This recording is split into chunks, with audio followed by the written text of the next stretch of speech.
ప్రభునందు ప్రియమైన దేవుని పిల్లలారా,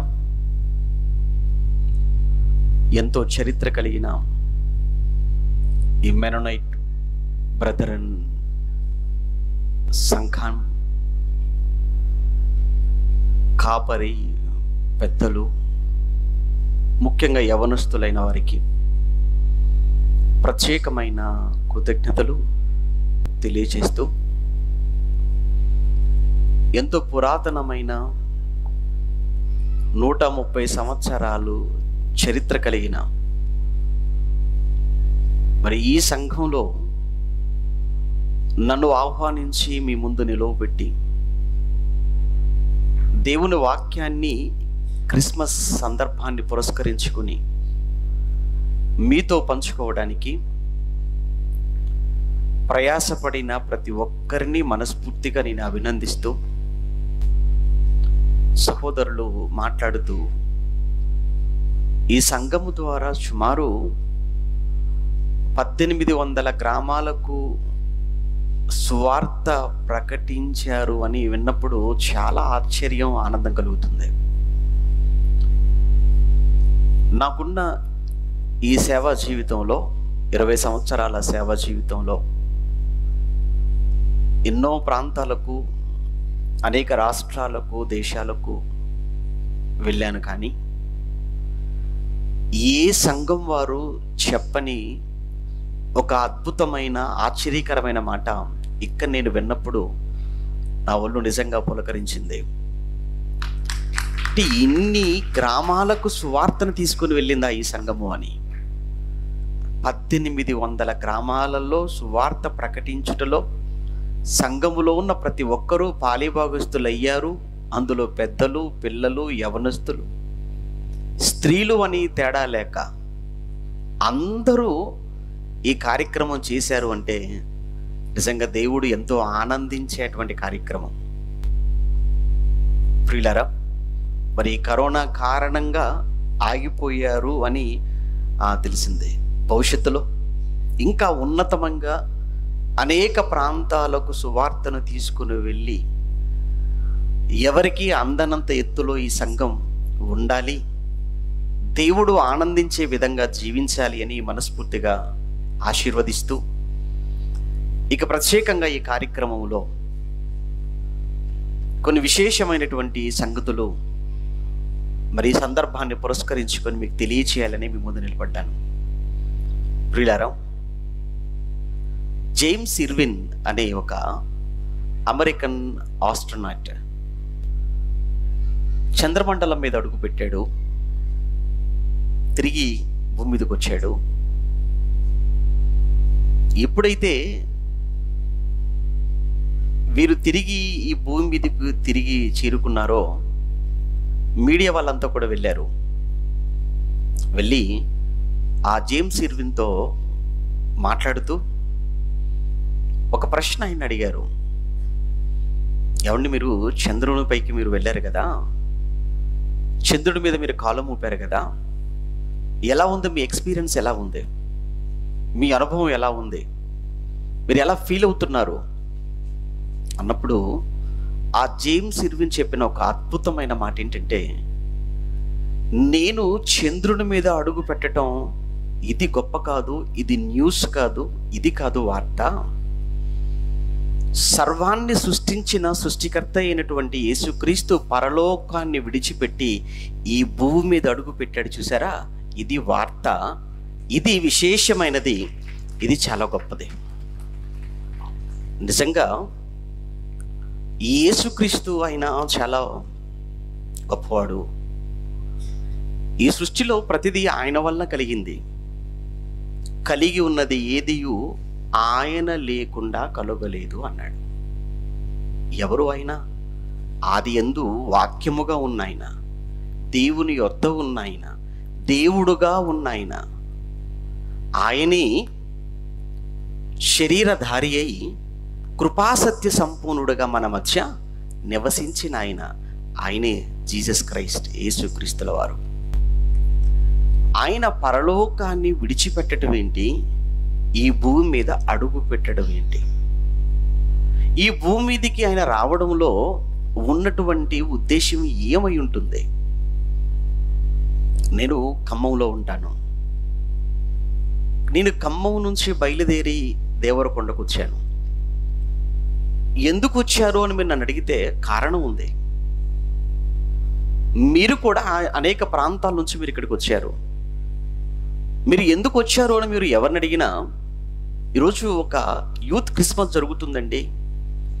ఈ మెరోనైట్ బ్రదర్ అండ్ జియోన్ సంఘంలో యవనస్తులైన పిల్లలందరూ ఏర్పాటు చేశారు. ఈ కార్యక్రమానికి మేము హాజరవ్వడానికి వచ్చాము. Very good. అనగా మీరు ఇక్కడికి రావటంలో ఒక కారణం ఉంది. అటువంటప్పుడు పరలోకముని విడిచిపెట్టి ఈ భూమి మీదకి యేసుక్రీస్తుల వారు వచ్చారు అంటే ఆయన రాక వెనుకాల ఏ కారణం ఉండొచ్చు? ఆయన కంటే గొప్పవాడు ఎవరూ లేరు. ఒక ముఖ్యమంత్రి గారు ఒక ప్రాంతానికి వెళ్తున్నారు అని అంటే చాలా ముఖ్యమైన పని ఉండాలి.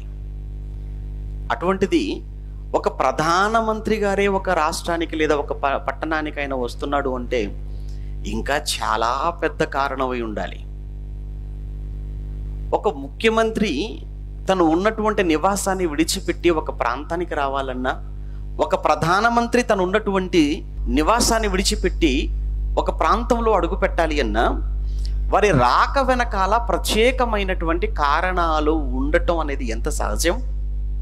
అటువంటప్పుడు ఈ సృష్టిని చేసిన సృష్టికర్త అయినటువంటి దేవుడుగా యేసుక్రీస్తుల వారు పరలోకాన్ని విడిచిపెట్టి ఈ భూమి మీదకు వచ్చారు అంటే చాలా పెద్ద కారణాలు లేదా అనేకమైనటువంటి పనులు, అనేకమైన కార్యక్రమాలు ఉంటే తప్ప ఆయన పరలోకాన్ని విడిచిపెట్టాడు. ఇప్పుడు మన ముందున్న ప్రశ్న ఏంటంటే, అసలు ఏ కారణం చేత ఆయన వచ్చాడండి ఈ భూమి మీదకు అనేది ఇప్పుడు మనం ఆలోచించవలసిందే.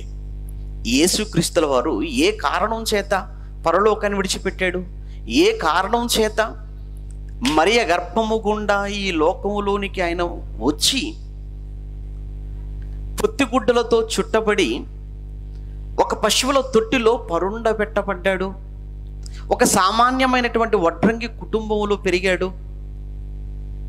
ఆ రోజు ప్రజలందరి చేత అనగా ముఖ్యంగా యూదులైన మత ఛాందసవాదులైన వారి చేత తృణీకరించబడుతున్న ఆయన వచ్చినటువంటి పనిని ఆయన పూర్తి చేసుకొని వెళ్ళిపోయాడు. ఇక్కడ మనం ఆలోచించవలసింది, యేసుక్రీస్తుల వారి రాకలో ఉన్నటువంటి కారణాలు ఏమై ఉన్నాయి? అది మనకు తెలియాలి. మనకే తెలియకపోతే ఇక ఈ సమాజంలోనికి వెళ్ళి ఈ సమాజానికి మనం ఏం చెప్పగలం అంటాము? ఈరోజు క్రిస్మస్ అనగానే ఒక సందడి, క్రిస్మస్ అనగానే ఒక పండుగ, క్రిస్మస్ అనగానే ఒక హడావుడి, క్రిస్మస్ అనగానే ఒక గోల, కేరింతలు, అల్లరి. ఈరోజు అనేక చోట్ల ఇలానే ఉన్నాయండి. కొన్ని విషయాలలో దయచేసి ఏవైనా మనం తప్పులు చేస్తున్నట్లయితే మన వలన సంఘానికి, మన వలన క్రీస్తుకు, వాక్యానికి అవమానము కలుగుతుంది అనుకున్నప్పుడు తప్పనిసరిగా వాటిని మనం సరి చేసుకుందాం. ఎందుకంటే నన్ను బట్టి నా క్రీస్తుకు అవమానించబడకూడదు. నన్ను బట్టి నేను వెళుతున్న సంఘం చులకన కాకూడదు. నన్ను బట్టి నేను చదువుతున్న ఈ వాక్యాన్ని ఈ సమాజంలో ఎవరు తక్కువ చేసి మాట్లాడకూడదు. ఒకవేళ నాకు వాక్యం తెలియక ఏదైనా తప్పు చేస్తున్నానేమో, దిద్దుకుంటాను అని ఒక మంచి మనస్సు ప్రతి క్రైస్తవుడికి ఉండాలి. ఎందుకంటే ఈ మధ్యకాలంలో స్టార్ట్ అయిపోయింది. కొన్ని చోట్ల క్రిస్మస్ ప్రోగ్రామ్స్, క్రిస్మస్ ఈవెంట్స్ అని పెట్టి ఎలాంటి పాటలు, ఎలాంటి డ్యాన్సులు, ఎలాంటి కార్యక్రమాలు చేస్తున్నారో అప్పుడప్పుడు మీరు సోషల్ మీడియాలో మీరు చూస్తుంటారు.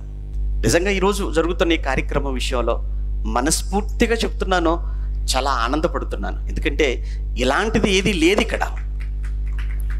స్వచ్ఛమైన మంచి మాటలు, తెలిసిన 4 మాటలు పంచుకున్నారు పెద్దవాళ్ళు, ప్రార్థనలు, పాటలు, ఆ తర్వాత మంచి మాటలు చెప్పించాలి అని మీరు మమ్మల్ని పిలిపించారు. ఈరోజు మీరు వచ్చారు. మీరు వెళ్ళేటప్పటికీ యేసుక్రీస్తుల వారి రాకలో ఉన్నటువంటి కారణాలను మీరు తెలుసుకొని మీరు వెళ్ళాలి. ఏమంటే వచ్చాం కాబట్టి ఒట్టిగా ఖాళీ మనసుతో మీరు వెళ్ళకూడదు.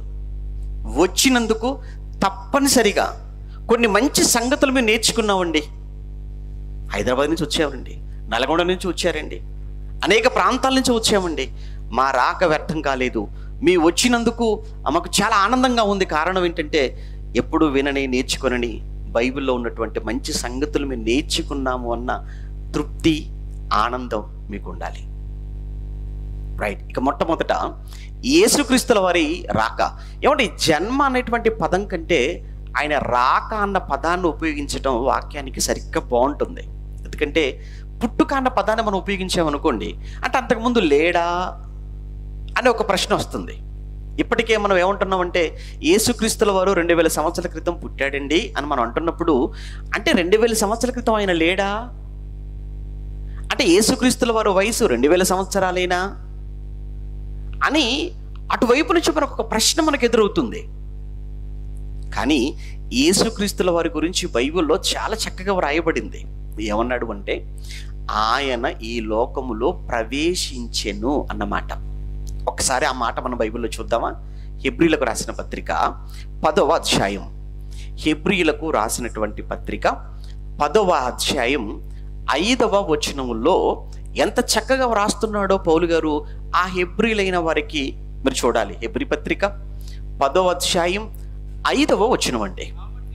కాబట్టి ఆయన అనగా యేసుక్రీస్తుల వారు ఈ లోకమందు ప్రవేశించునప్పుడు, ఆ పదం చూడండి అక్కడ, ఆయన ఈ లోకమందు ప్రవేశించినప్పుడు, పుట్టినప్పుడు అన్న పద ప్రయోగం అక్కడ చేయబడలేదు.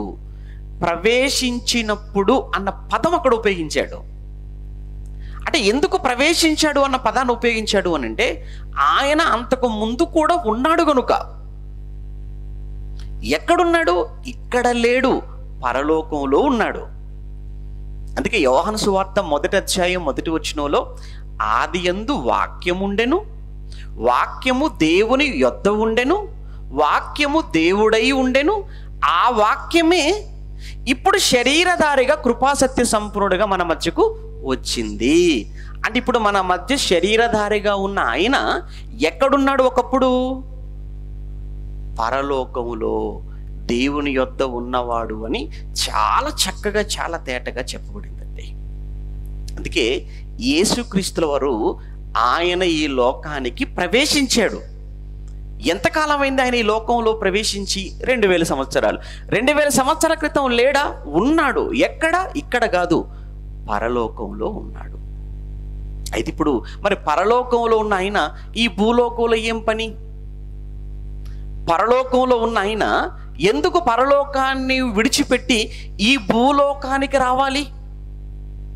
అందులో మరలా ఎలా వచ్చాడు అంటే ఏదో అంతఃపురంలోనో, ఒక పెద్ద కోటలోనో, భవనంలోనో, రాజకుటుంబంలోనో కాదు, ఒక సామాన్యుడిగా. ఎక్కడ పుట్టాడో తెలియదు, పుట్టిన తర్వాత తీసుకొని వెళ్ళి ఎక్కడ పరుండబెట్టబడ్డారో మాత్రం చెప్పబడింది. మీరు లూకా సువార్త 2వ అధ్యాయం చూస్తారా మాట? లూకా సువార్త 2వ అధ్యాయం 7వ వచనంలో ఎంత చక్కగా రాస్తున్నాడు లూకా గారు. లూకా గారు అంటే ఆయన ఒక హిస్టోరియన్ అండి, మర్చిపోకూడదు. లూకా గారు ఆయన ఒక వైద్యుడు, అట్ ద సేమ్ టైం ఒక చరిత్రకారుడు కూడా. ఆయన రాసినటువంటి లూకా సువార్తలోని ప్రతి విషయాన్ని చాలా క్షుణ్ణంగా పరిశీలించి, చాలా సాక్ష్యాధారాలను సేకరించి చాలా చక్కగా రాశాడండి ఆయన. ఎంత బాగా రాశాడో ఆయన పుట్టుక గురించి ఒకసారి, ఏమంటే ఆయన రాకను గురించి 2వ అధ్యాయం 7వ వచనంలో తన తొలిచూలు కుమారుని కని, ఎవరు? మరియమ్మ గారు. తన తొలిచూలు అంటే మొదటి కుమారుణ్ణి, జ్యేష్ఠుణ్ణి కని, అప్పటికే కనేసింది. కన్న తర్వాత పొత్తిగుడ్డలతో చుట్టి సత్రము దగ్గరకు వెళితే సత్రములో వారికి స్థలము దొరకనందున ఆయనను పశువుల తొట్టిలో పరుండ పెట్టెను. ఏంటండి దారుణం, ఏంటి ఘోరం, విచిత్రం ఏంటంటే సృష్టి అంతటిని చేసింది ఆయనే, కానీ సృష్టిలో ఆయనకి చోటు లేకుండా పోయింది. కలిగి ఉన్నదేది ఎవరు లేకుండా కలగలేదో, ఆయన ఈ లోకానికి వచ్చేటప్పటికి ఆయనకే చోటు ఇవ్వని సమాజం, ఆయనకే స్థలము దొరకక తీసుకొని వెళ్ళి పశువుల తొట్టిలో పొరుండబెట్టేశాడట. ఎందుకండి ఇంత దీనం? ఎందుకు ఇంత దీనత్వం? ఎందుకు ఇంత సాత్వికం? ఎందుకు యేసుక్రీస్తుల వారు ఇంతగా ఆయన ఈ బాధలు అనుభవించాలి అంటే ఆయన రాకలో కొన్ని ప్రత్యేకమైన కారణాలు ఉన్నాయి. ఏంటి ఆ ప్రత్యేకమైన కారణాలు? వాటిలో ఒక్కొక్కటి త్వరగా మనం నేర్చుకునే ప్రయత్నం చేద్దాం. అందులో మొట్టమొదటి కారణం ఏంటంటే ఆయన పాపులను రక్షించుటకు వచ్చాడు. ఇది మొదటి రీజన్. ఏమండి, మొట్టమొదట యేసుక్రీస్తుల వారు ఎందుకు వచ్చాడు అని అంటే మొదటగా పాపులను కాదు, మొట్టమొదటగా ఏంటంటే పరలోకంలో ఉన్నటువంటి ఆ తండ్రి అయిన దేవుణ్ణి ఆయన బయలుపరచడానికి వచ్చాడు అనేది ఆయన మాటల్లో మనకు కనబడుతుందండి.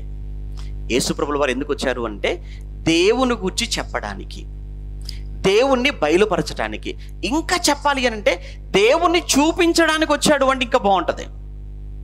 ఎక్కడుంది మాట? యోహాను సువార్త, యోహాను రాసిన సువార్త 1వ అధ్యాయం 18వ వచనం. యోహాను సువార్త 1వ అధ్యాయం 18వ వచనం అండి. ఎవడును ఎప్పుడైనను దేవుని చూడలేదు, తండ్రి రొమ్మున ఉన్న అద్వితీయ కుమారుడే అనగా యేసుక్రీస్తుల వారే ఆయనను బయలుపరచెను అన్నాడు. అంటే తండ్రిని లేదా దేవునిని భూమి మీద బయలుపరచిన వ్యక్తి ఎవరట అంటే యేసుక్రీస్తుల వారు. అంటే ఆయన వచ్చినంత వరకు దేవుడు ఎలా ఉంటాడో తెలియదా?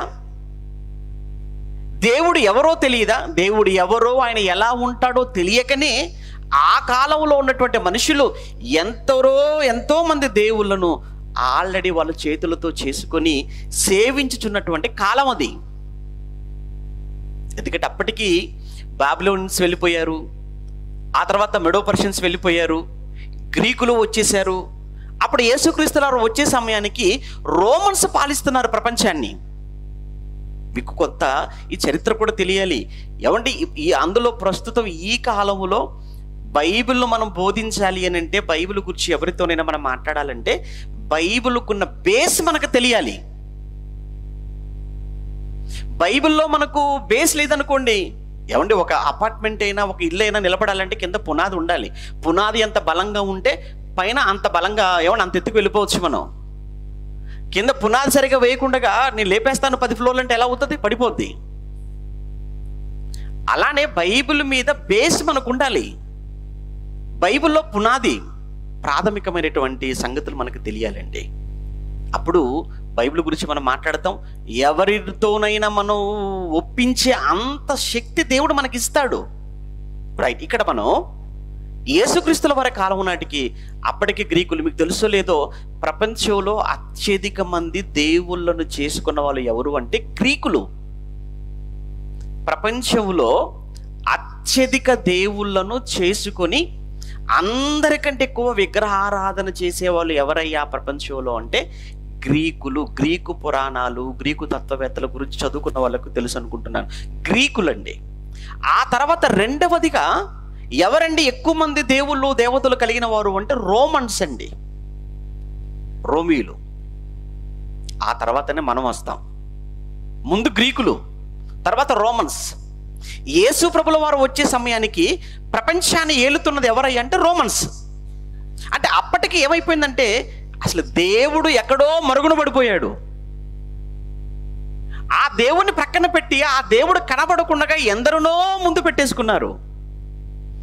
అప్పుడు యేసుక్రీస్తుల వారు రావాల్సి వచ్చింది. అదే చెప్తున్న మాట మళ్ళీ చూద్దామా? యోహాను సువార్త 1వ అధ్యాయం 18వ వచనం. ఎవడును ఎప్పుడైనను దేవుని చూడలేదు, తండ్రి రొమ్ముననున్న అద్వితీయ కుమారుడే ఆయనను అనగా దేవునిని బయలుపరచాడు. అంటే దేవుని గురించి తెలియాలి, తెలుసుకోవాలి అనుకుంటే ఎవరైనా రావాల్సింది యేసు దగ్గరకు, యేసుక్రీస్తుల వారి దగ్గరికి రావాలి. దేవుడు ఎలా ఉంటాడో నీకు తెలియాలి, నువ్వు చూడాలి అనుకుంటే రా ఇక్కడికి. ఒకరోజు యేసుక్రీస్తుల వారు మాట్లాడుతున్నారు. అలా ఆయన మాట్లాడుతుంటే ఆయనతో పాటు ఉన్నటువంటి 12 మంది అపోస్తలులను చూసారా? వారిలో ఒక ఆయన ఫిలిప్. ఆ ఫిలిప్ ప్రభు దగ్గరకు వచ్చి ఆయనే ప్రభుని అడుగుతున్నాడు, ప్రభువా మాకు తండ్రిని కనపరచవా? మాకు దేవుణ్ణి చూపించవా అని యేసుక్రీస్తుల వారిని అడిగేశాడు. అప్పుడు యేసుక్రీస్తుల వారు ఏమన్నారో ఒకసారి ఆ మాట చూద్దామా?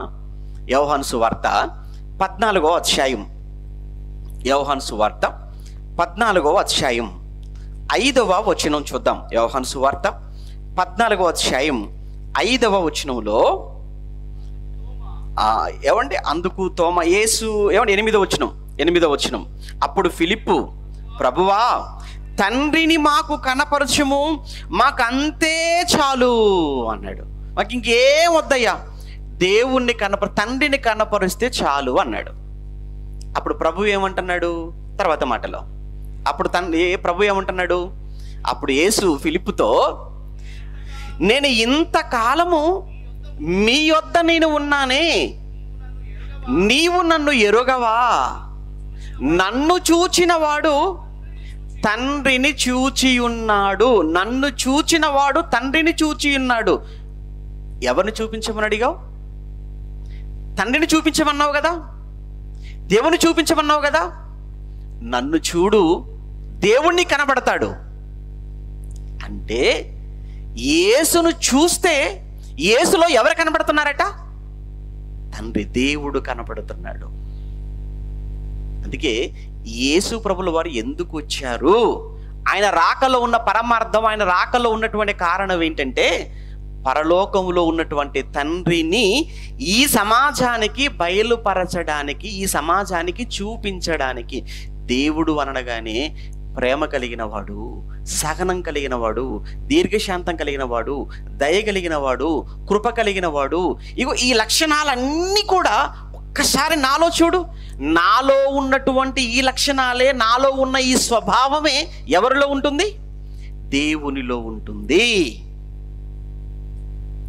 అంటే యేసు ప్రభుల వారు ఆయన బ్రతికిన కాలంలో ఆయన ఈ సమాజానికి, ఈ ప్రపంచానికి ఎవరిని చూపించాడు అంటే దేవుని చూపించాడు అండి.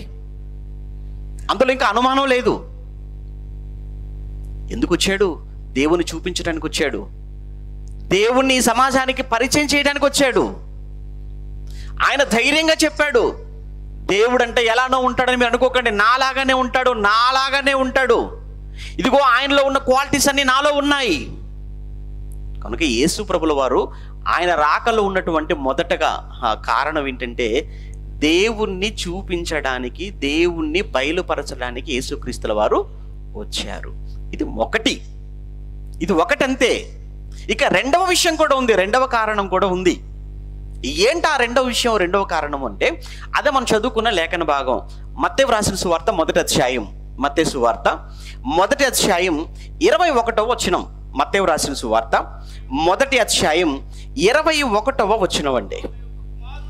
ఆమె ఒక కుమారుని కనును, తన ప్రజలను వారి పాపముల నుండి ఆయనే, అంటే ఇంకెవ్వరు కారు, ఇంకెవ్వరు రారు, ఇంకెవ్వరు లేరు. ఎవండి ఎంత చక్కగా వ్రాయబడిందో చూసారా బైబిల్? ఆయన అన్నాడా, ఆయన్నే అన్నాడా? ఏమని రాయబడిందండి అక్కడ? ఆయన్నే. ఇక మరలా మీరు ఎవరి కొరకు ఎదురు చూడవలసిన అవసరత లేదు. ఇంకా ఎవరో రక్షిస్తారంటే ఆ మాటలు మీరు నమ్మకండి. ఆయన్నే. ఈ మాట ఎవరు చెప్తున్నారు? ఎవరితో చెప్తున్నారు? ఈ విషయాలు కూడా మనం బైబిల్ చదువుతున్నప్పుడు జాగ్రత్తగా పరిశీలించాలి. ఈ మాట చెబుతున్నది దూత. ఎవరితో చెబుతుంది? యోసేపుతో చెబుతుంది. దూత ఎవరితో చెప్తున్నాడు? యోసేపుతో. యోసేపు ఏంటి విడిచిపెట్టేద్దాం అనుకుంటున్నావా? తప్పయ్యా, ఆ పని చేయకు. ఆవిడ గర్భం ధరించింది పరిశుద్ధాత్మ దేవుని వలననే. ఒక ప్రత్యేకమైనటువంటి కారణంతో దేవుడు ఒక కుమారుని ఆమె గర్భం గుండా ఈ భూమి మీదకి తీసుకొని రాబోతున్నాడు. ఏంటి ఆ కారణం అంటే తన ప్రజలను ఆయనే వారి పాపముల నుండి రక్షించబోతున్నాడు. అనగా అప్పటికి ప్రపంచం లేదా మనుష్యులు పాపములో ఉన్నారు. ఆ పాపములో ఉన్న వారిని రక్షించడానికి యేసుక్రీస్తుల వారు ఈ భూమి మీదకి వస్తున్నారు. అది చెప్పినటువంటి సమాచారం. ఇది ఒక దూత యోసేపుతో చెప్పిన మాటగా మనం చూసాము. ఇప్పుడు యేసుక్రీస్తుల వారే స్వయంగా లూకా సువార్త 19వ అధ్యాయంలో ఆయనే చెప్తున్నాడు ఆయన రాకలో ఉన్నటువంటి కారణాన్ని. యోహాను సువార్త, లూకా సువార్త 19వ అధ్యాయం 10వ వచనం. లూకా వ్రాసిన సువార్త 19వ అధ్యాయం 10వ వచనం. నశించిన దానిని వెదకి రక్షించుటకు మనుష్య కుమారుడు వచ్చెను. ఎందుకు వచ్చాడు? రక్షించడానికే. దూత చెప్పిన మాట కూడా అదే. ఇక్కడ యేసు ప్రభుల వారు ఆయన చెప్తుంది కూడా అదే, రక్షించడానికే వచ్చాడు. ఇప్పుడు యేసుక్రీస్తుల వారే కాదు, యేసుక్రీస్తుల వారు వెళ్ళిపోయిన తర్వాత యేసును కూర్చున్నటువంటి సువార్తమానము, ఆ సువార్త అనేక ప్రాంతాలకు, పల్లెలు, పట్టణాలు, దేశాలు, ఖండాలకు వ్యాపింప చేసినటువంటి సువార్తికుడే అపోస్తలుడైన పౌలు గారు. ఆయన తిమోతికి మొదటి ఉత్తరాన్ని రాస్తూ, ఆ తిమోతికి రాసినటువంటి మొదటి లేఖలో మొదటి అధ్యాయం 15వ వచనంలో యేసుక్రీస్తుల వారు ఎందుకు వచ్చాడు ఈ లోకానికి అనే విషయాన్ని ఏమని చెబుతున్నాడో ఆయన మాటల్లో ఒకసారి పౌలు గారి మాటల్లో కూడా చూద్దాం. తిమోతికి రాసిన మొదటి పత్రిక మొదటి అధ్యాయం 15వ వచనం. పాపులను రక్షించుటకు క్రీస్తు యేసు లోకమునికి వచ్చెను. ఆ పదం చూడు ఎంత చక్కగా ఉందో. పాపులను రక్షించుటకు క్రీస్తు యేసు లోకమునకు వచ్చెను అన్నాడు.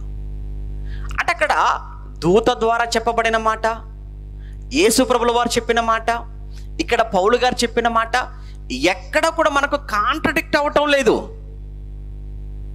ఎక్కడ మనకు విరుద్ధంగా కనిపించడం లేదు. చెప్పిన వారు వేరువేరుగా ఉన్నప్పటికీ చెప్పినటువంటి విషయం అంతా ఒక్కటిగానే ఉంది. కారణం ఏంటంటే వాళ్ళందరి చేత చెప్పించిన వాడు ఒక్కడే. బైబిల్కున్న ప్రత్యేకత అండి. ఏమండి, 40 మంది మాట్లాడే 40 మంది ఒక్కటిగా మాట్లాడితే అది వండర్. ఆ 40 మంది కూడా మరలా ఒకే కాలానికి చెందినవారు కాదు, ఒకే వయసు కాదు, ఒకే బ్యాక్గ్రౌండ్ కాదు. వేరు వేరు కాలాలు, వేరు వేరు వృత్తులు, వేరు వేరు బ్యాక్గ్రౌండ్స్లో ఉన్నవాళ్ళు. కానీ వాళ్ళందరూ కూడా చెప్పినటువంటి విషయం ఎలా ఒక్కటవుతుంది? అదే బైబిల్కున్న స్పెషాలిటీ. ఎందుకు ఒక్కటిగా ఉంది అని అంటే వాళ్ళందరి చేత పలికించిన వాడు, వాళ్ళందరినీ ప్రేరేపించిన వాడు, వాళ్ళందరి చేత వ్రాయించిన వాడు ఒక్కడే. ఆయనే పరిశుద్ధాత్మ దేవుడు కనుక. అందుకే 66 పుస్తకాలలో ఎవరు మాట్లాడినా, ఎవరు రాసినా ఎక్కడ ఒకరు చెప్పిన దానికి మరొకరు వ్యతిరేకంగా చెప్పరు. ఒక చోట అవును అని చెప్పి మరొక చోట కాదు అన్న మాట మనకు కనబడదు. అలా ఒక చోట అవును మరొక చోట కాదు అని అంటే అది దేవుని గ్రంథం ఎలా అవుతుంది? కనుక బైబిల్లో ఎప్పుడు కూడా విరుద్ధాలు అనేవి ఉండవు. ఎవరు చెప్పినా ఒక్కటిగా చెప్పాలి. అవును, అక్కడ దూత పాపులను రక్షించుటకు, ఆయనే పాపులను రక్షించుటకు, ఆయన తమ ప్రజలను వారి పాపముల నుండి ఆయనే రక్షించును గనుక యేసు అని పేరు పెట్టుదువు. యేసు అంటేనే రక్షకుడు. ఎందుకు? పాపులను రక్షించడు, వారి పాపముల నుంచి ఆయనే రక్షించబోతున్నాడు గనుక. దూత యేసు ప్రభుల వారు అవును నేను వచ్చింది ఎందుకు? రక్షించడానికి. ఇక్కడ పౌలు గారు అవును ఆయన ఎందుకు వచ్చాడు? పాపులను రక్షించడానికి అన్నాడు. ఏమంటే యేసుక్రీస్తుల వారి రాకలో ఉన్న ప్రధానమైన ఉద్దేశం మనకి ఏం అర్థమైందంటే ఆయన పాపులను రక్షించుటకు వచ్చాడు.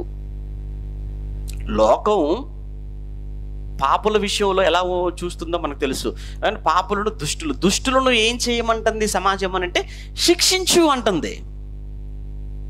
కానీ ప్రభు వచ్చింది ఎందుకో తెలుసా? శిక్షించటానికి కాదు, వారికి శిక్షణనిచ్చి రక్షించడానికి. దుష్ట శిక్షణ, దుష్టులను శిక్షించడానికి బోల్డంత మంది ఉన్నారు. చట్టాలు ఉన్నాయి, న్యాయస్థానాలు, ఏమండి ఆ జైళ్ళు, పోలీసు యంత్రాంగం ఎందరో ఉన్నారు శిక్షించడానికి. రక్షించే వాళ్ళు ఎవరు? ఎక్కడ? ఏమంటే గొప్పతనం అంటే ఎందులో ఉంది? శిక్షించటం లేదు గొప్పతనం. ఏమన్నా ఒక చెడ్డవాడిని మంచివానిగా మార్చడంలో ఉంది గొప్పతనం. ఒక పాపిని పవిత్రునిగా మార్చడంలో ఉంది. దుష్టుణ్ణి ధన్యునిగా చేయటంలో ఉందండి గొప్పతనం. ఆ గొప్పతనం మనం యేసుక్రీస్తులో చూసాం. దానికి సాక్ష్యం ఈ రోజు ఇక్కడ కూర్చున్న మనం అందరము కూడా. ఎందుకు యేసుక్రీస్తుల వారు రావలసి వచ్చింది అని అంటే పాపులను రక్షించడానికి ఆయన వచ్చాడు. ఎవరు రక్షించలేరా? ఎవరు రక్షించలేకపోయారు, యేసు మాత్రమే. ఏమంటే ఒక విషయం మీరు ఆలోచించండి.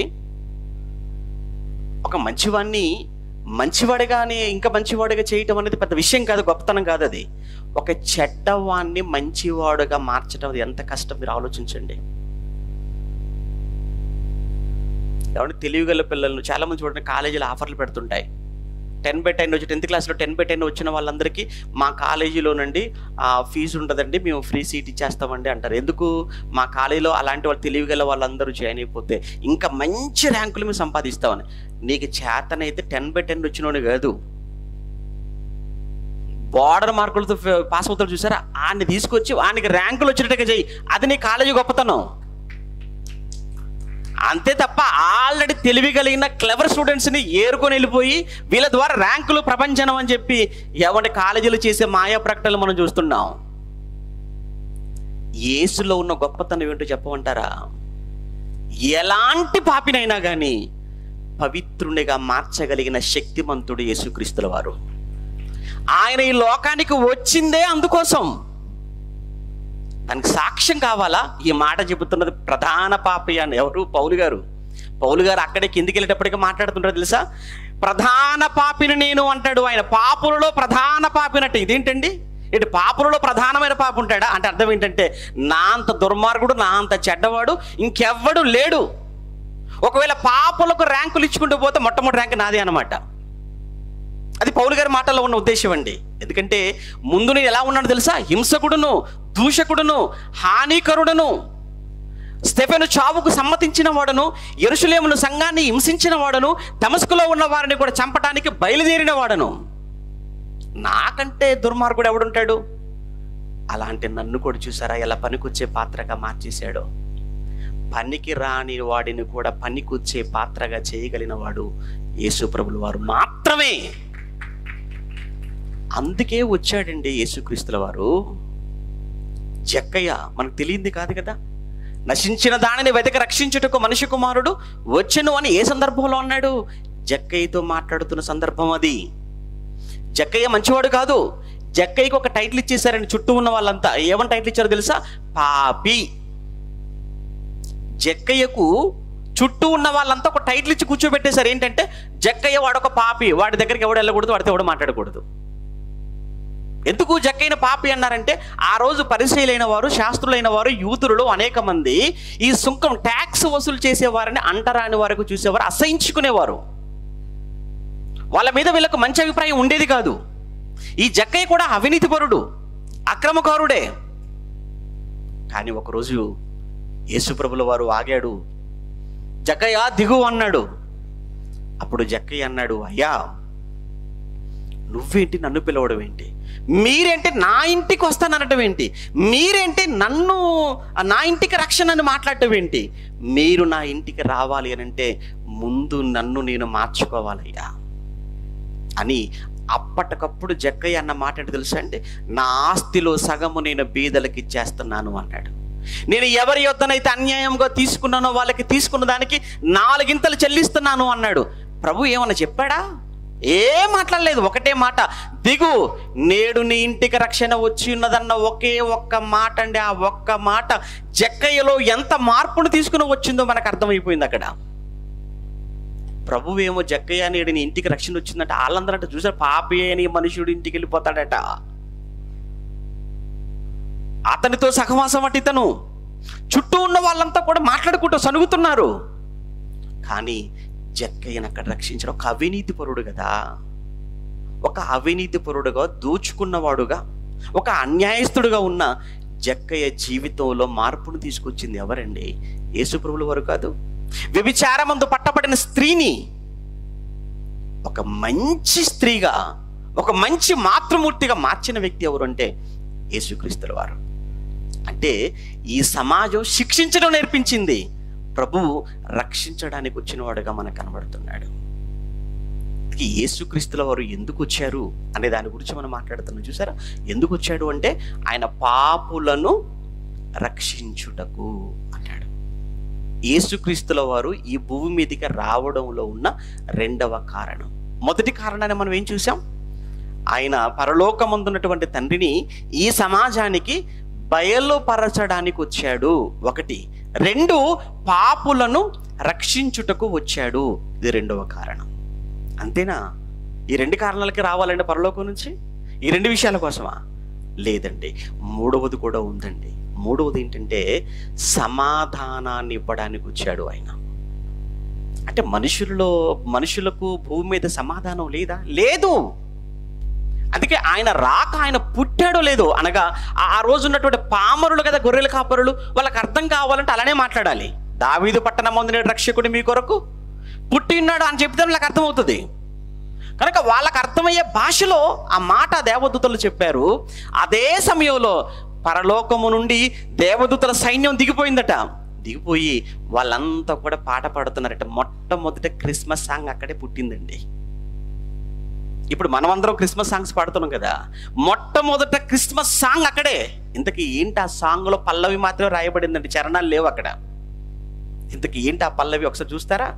లూకా సువార్త 2వ అధ్యాయం, లూకా వ్రాసిన సువార్త 2వ అధ్యాయం, లూకా వ్రాసిన సువార్త 2వ అధ్యాయం 13-14 వచనాలు.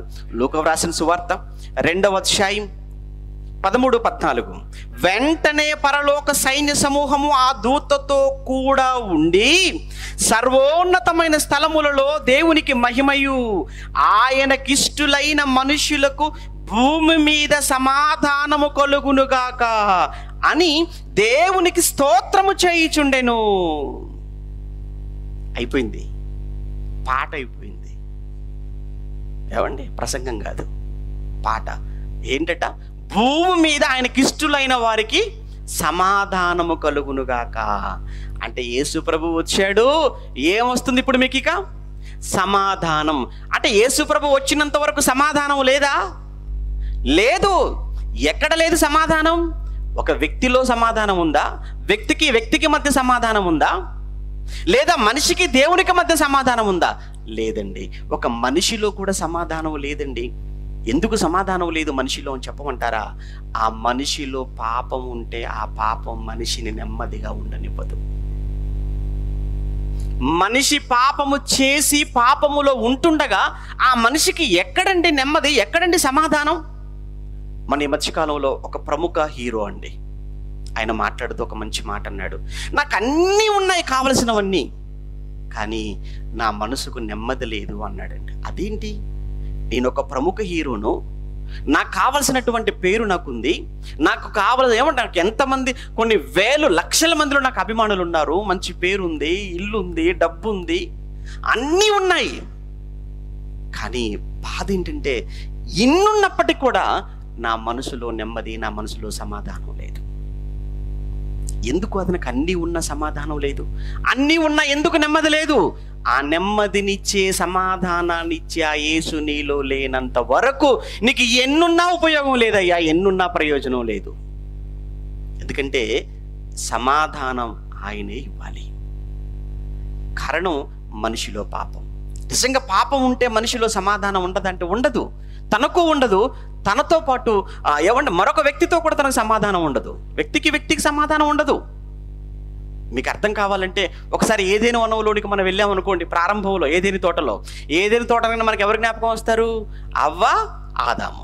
వాళ్ళిద్దరూ ఏదైనా తోటలో ఉన్నారు. ఏదైనా తోటలో ఎప్పటి వరకు చక్కగా ఉన్నారు అని అంటే పండు తెంపనంత వరకు, పండు తిననంత వరకు, పాపము చెయ్యనంత వరకు చాలా బాగున్నారు. ఏమండి, ఇద్దరి మధ్య సమాధానం ఉంది. వారికి దేవుడికి మధ్య కూడా మంచి సమాధానం ఉంది. దేవుడు ప్రతి చల్లటి సాయంకాలం వేళ ప్రతిరోజు ఏదైనా వనానికి వచ్చేవాడట. దేవుడు ఎప్పుడొస్తాడా అని ఎదురు చూసేవాళ్ళట. ఎవరు? లైన్లో ఉన్నారు. ఏమండి, అంటే దేవుడు ఎప్పుడొస్తాడా అని ఎదురు చూసుకుంటూ ఉండేవాళ్ళట. దేవుడు రాగానే చక్కగా దేవుడితో మాట్లాడేవారట. దేవుడు మళ్ళీ వెళ్ళిపోయేవాడట. చూసారా, మంచి రిలేషన్ ఉంది దేవుడికి వారికి. ఎందుకంటే అప్పటి వరకు ఇంకా పాపం చేయలేదు. ఇప్పుడు పండు తిన్నారు, సీన్ అంతా రివర్స్ అయిపోయింది, పాపం వచ్చేసింది. ఇప్పుడు చూద్దాం ఎలా ఉందో పరిస్థితి. పండు తిని పాపము చేసిన తర్వాత దేవుడు మామూలుగా దేవుడు వచ్చేసాడు ఏదైనా తోటలోనికి. రాగానే ఆదామా అన్నాడు. పారిపోతున్నాడు ఆదాము. రోజు ఆయన కొరకు పరిగెత్తుకుని వచ్చే ఆదాము ఇప్పుడు దేవుడు వచ్చి ఆదాము అని పిలిచినా కానీ కనబడట్లేదు. రాకపోగా, కనబడకపోగా మాట మాత్రం వినబడుతుంది. అయ్యా, నేను తోటలోని స్వరము వినినప్పుడు నేను భయపడి దాగుకొన్నాను అని మాట్లాడుతున్నాడు. ఆయన మాత్రం కనిపించడం లేదు. అట్లా ఓన్లీ ఆడియో ఉంది, వీడియో లేదనమాట. ఓన్లీ వాయిసే వస్తుంది ఆదాముది, మనిషి కనిపించట్లేదు. అప్పుడు దేవుడు అన్నాడు, అంటే నేను తినవద్దని నీకు ఆజ్ఞాపించిన వృక్ష ఫలాలు తిన్నావా అనగానే అప్పుడు ఆదాము ఏమన్నాడు తెలుసా? అవును, నీవు నాకిచ్చిన మాటల్లో తేడా, నీవు నాకిచ్చిన అదేంటి? ఈ స్త్రీ ముందే ఏమన్నాడు తెలుసా అండి? పండు తిననంత వరకు, పాపం చేయనంత వరకు నా ఎముకలలో ఎముక, నా మాంసములో మాంసం, నీవు నాలో నుండే తీయబడ్డావు. ఏంటి నా నా నా అని మాట్లాడిన వాడు ఇప్పుడు ఏమంటున్నాడు? ఈ స్త్రీ. అంటే ఆయనకు ఆవిడకు సమాధానం లేకుండా పోయింది. చూసావా, నేరం ఆవిడ మీద నెట్టేశాడు. మరలా పైగా ఆదాం వల్ల దేవుణ్ణి కూడా అంటున్నాడు నీవు నాకు ఇచ్చినా అని. మొత్తానికి సమాధానం దెబ్బతిన్నది అక్కడ మనకు. కారణం ఏమై ఉంటుంది? కారణం పాపం జరిగింది. అంటే పాపం చేసిన తర్వాత మనిషిలో నెమ్మది ఉండదు, పాపం చేసిన మనిషిలో శాంతి ఉండదు, పాపం చేసిన మనిషిలో సమాధానం ఉండదు. ఇంకొక విషయం చెప్తానండి, పాపం గురించి ఎలాగ వచ్చింది కనుక. ఏమండి పాపం ఎలా ఉంటుందో చెప్పమంటారా? బాగా వినండి, ఎందుకంటే అందరూ చేసేది పాపాలే కనుక. పాపం చేయని, పాపం లేని మనిషి అంటూ ఎవరూ లేరు. కానీ పాపం అది ఎంత ప్రమాదకరమైందో మీకు తెలియాలి. పాపం చేయడానికి ముందు పాపం ఎలా కనపడుతుందో చెప్పమంటారా? చాలా అందంగా కనపడుతుందండి పాపం. బాగా వినండి, పాపము చేయడానికి ముందు పాపము చాలా అందంగా కనబడుతుంది. 1. 2, చేసేటప్పుడు చాలా ఆనందంగా ఉంటుంది. చేసిన తర్వాత పరిస్థితిని చెప్పమంటారా? చాలా ఆవేదనకు గురి చేస్తుంది. పండు తెంపనంత వరకు అవ్వకు ఆ పండు ఎలా కనిపించిందట? చూపునకు అది చాలా రమ్యము. అంటే చూసేటప్పుడు చాలా అందంగా కనిపించిందట. ఏంటి, ఉన్నటువంటి పండ్లన్నింటికంటే ఆ పండే అందంగా కనిపించిందా? ఎన్ని పండ్లు ఉన్నాయి తోటలో తినడానికి? అన్ని తినేవే, ఈ ఒక్కటే తినకూడదు. అంటే తినకూడని ఆ పండే అందంగా కనిపించిందట. మరి ఎందుకు? అక్కడే ఉంది పాపం. పాపము చూడటానికి చాలా అందం, తినేటప్పుడు కూడా చాలా ఆనందంగా తిన్నది. తిని మరి కొన్ని తీసుకెళ్ళి భర్త కూడా ఇచ్చేసింది. అంటే ఎంత హ్యాపీగా ఉందో చూడండి. కానీ తిన్న తర్వాత ఎంత ఆవేదన. ఏమంటే అవ్వకు శాపం, ఆదాముకు శాపం, నేల ప్రకృతికి శాపం, మొత్తానికి శాపం అయిపోయింది. చూసారా? ఒక్కసారి మీరు ఆలోచించండి. లంచం తీసుకునేటప్పుడు చాలా ఆనందంగా ఉంటుందండి. తీసుకునేటప్పుడు కదండి, డబ్బులు చూడగానే ఎప్పుడు అన్నట్టుగానే ఉంటాయి. తీసుకునేటప్పుడు చాలా ఆనందంగా తీసుకుంటారు. పట్టుబడిన తర్వాత పరిస్థితి ఏంటి? వ్యభిచారం. చాలా అందంగా కనబడుతుంది పురుషుడు, చాలా అందంగా కనబడుతుంది స్త్రీ. కానీ ఎవరి ముందైతే చాలా అందంగా, ఆ అందం నెక్స్ట్ పాపం చెయ్యటానికి తీసుకుని వెళ్ళిపోతుంది. చాలా ఆనందంగా పాపం చేస్తారు, కానీ ఆ తర్వాత పరిస్థితి ఏంటి? ఎంత ఆవేదన, ఎంత బాధ, ఎంత దుఃఖం. అందుకే పాపము చాలా ప్రమాదకరమైంది. పాపముతో ఆడుకోవద్దు. కరెంట్ షాక్ అంటే చాలా ప్రమాదం అండి ఇది. ఎందుకంటే ఈ పాపము వలన వచ్చే జీతం మరణం. మరి ఏంటండి ఈ పాపానికి విరుగుడు? ఈ పాపం పోవాలంటే ఏంటండి? ఒకటేనండి, ఈ పాపం పోతే తప్ప మనకు నెమ్మది, ఈ పాపం పోతే తప్ప మనకు సమాధానం రాదు. మరి ఈ పాపాన్ని తీయగలిగిన వాడు ఎవరు అనంటే యేసు ప్రభుల వారు. అందుకే ఆయన పిలిచాడు వచ్చి. మత్తయి సువార్త 11:28 మనందరికి బాగా తెలిసిన మాట. ఏమన్నాడు ఆయన? ప్రయాసపడి భారం మోసుకొనుచున్న, అది అందరికీ తెలిసిన మాట. అందరిని పిలిచాడండి. చాలా మంది లేదులేండి అక్కడ యూదుల్ని పిలిచాడు అని మాట్లాడుతుంటారు. ఇశ్రాయేల్ని పిలిచాడు, మమ్మల్ని కాదు, కనుక మీరు చెప్పుకునే సువార్త అక్కడికి వెళ్ళి చెప్పుకోండి అని మనకు చెప్తుంటారు. వీళ్ళు అర్థజ్ఞానులు, ఏమీ తెలియని వాళ్ళు. ఏమన్నాడంటే అక్కడ ప్రయాసపడి భారం మోసుకొనుచున్న సమస్త జనులు అన్నాడా? ఓన్లీ యూదులే అన్నాడా? సమస్త జనులు అంటే అందులో మనం లేవా? అందరూ ఉన్నారు కదండి. ప్రపంచంలో అందరి కోసం కదా ఆయన కేక వేశాడు. రమ్మన్నాడు. రమ్మని ఏమన్నాడు?